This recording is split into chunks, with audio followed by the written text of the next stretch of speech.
চট্টগ্রামের জমজমাট আবহে ৩ ম্যাচ ওয়ানডে সিরিজের তৃতীয় ও শেষ ম্যাচে টস জিতে আগে ফিল্ডিংয়ের সিদ্ধান্ত নিয়েছেন নিউজিল্যান্ডের অধিনায়ক টম লাথাম। ফলে নির্ধারণী এই ম্যাচে প্রথমে ব্যাট করতে নামছে বাংলাদেশ দল। সিরিজের ভাগ্য নির্ধারণী এই গুরুত্বপূর্ণ ম্যাচকে সামনে রেখে একাদশে দুটি পরিবর্তন এনেছে বাংলাদেশ। আগের ম্যাচে খেলা পেসার তাসকিন আহমেদ এবং লেগ স্পিনার রিশাদ হোসেনকে বাইরে রাখা হয়েছে। তাদের পরিবর্তে দলে ফিরেছেন অভিজ্ঞ পেসার মুস্তাফিজুর রহমান এবং বাঁহাতি স্পিনার তানভীর ইসলাম। অন্যদিকে নিউজিল্যান্ডও একটি পরিবর্তন এনেছে। ব্লেয়ার টিকনারের জায়গায় দলে সুযোগ পেয়েছেন বেন লিস্টার।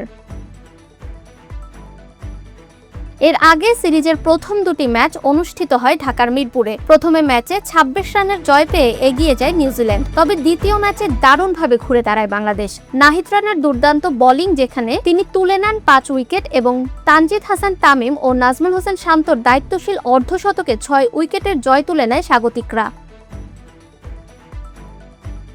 ফলে সিরিজ এখন ১-১ সমতায়। আর চট্টগ্রামের এই ম্যাচটি পরিণত হয়েছে অলিখিত ফাইনালে। যে দল জিতবে তারাই সিরিজ নিজেদের করে নেবে, এমন সমীকরণেই মাঠে নেমেছে দুই দল।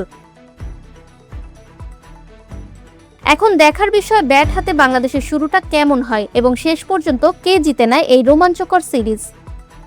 ফাহরিদা বিনতে আনোয়ার, নিরপেক্ষ। নিরপেক্ষ, সত্য প্রকাশে আপোষহীন।